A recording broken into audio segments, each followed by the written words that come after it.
Hey there folks, welcome back, and as we get ready for Rally Germany, let's have a look back to Rally Finland, and in particular two stars whose names were on the roster for the event, Craig Breen and Hayden Paddon.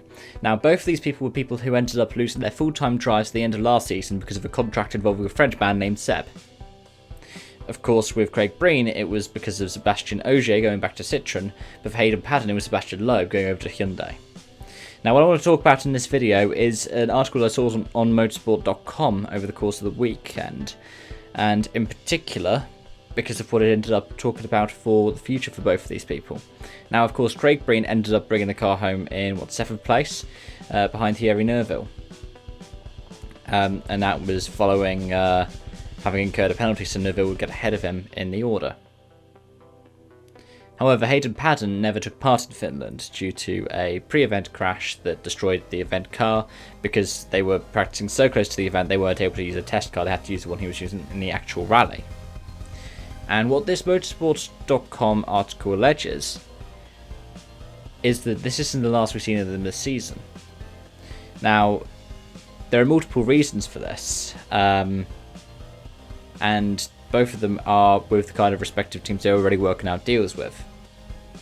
So for Craig Breen, it's more rallies of Hyundai.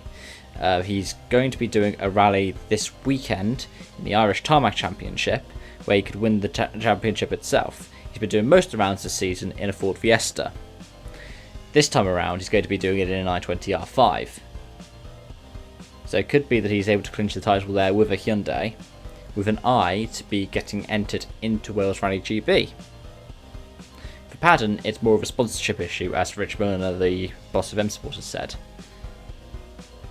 It's more a matter of if he has the money, he's able to do the events. Which is a shame, because at the end of the day, he ended up getting all of that sponsorship together for Finland and then never ended up doing the event. But then at the same time, you have a look at who M Sport are, and they're a small private team competing against 3 factory teams. And with at least Hyundai and with Toyota Gazoo Racing, they're spending a hell of a lot more in terms of a budget. So is this the last we've seen of them for this season? I don't think so. With Breen, it's likely to be Rally GB, and depending on what we see for the lineups in Catalonia, we might need somebody for Australia in that 30 Hyundai as well, if they choose to bring 3 cars to Australia, which they usually do. In that case, it's highly likely that either one of them could get that drive. But for Paddon, it seems the best option is to do M Sport.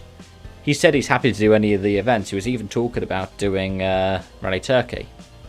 However, Hyundai confirmed their lineup today, confirming they were going to be keeping the same lineup that they had or will be having in Germany, and the same lineup that they did have in Sardinia, which is Thierry Neuville, Andreas Mikkelsen and Danny Sordo.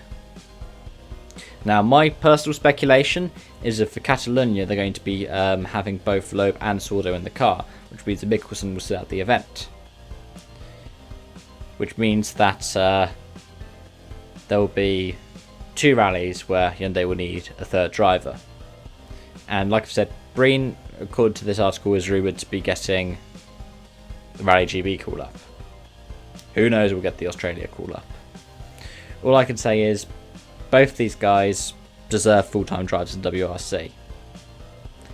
And it's such a shame we haven't seen them at any of the outings this season. Like even with someone like Mads Ostberg, he deserves a full-time top flight drive. It's been nice to see him, but it's a shame that he's in the WRC2 Pro in the C3, because he's someone who's a proven rally winner. Those are my thoughts on the issue. What are yours? Let me know in the comments down below. Thank you all so much for watching, and I hope to see you again soon. Bye bye for now.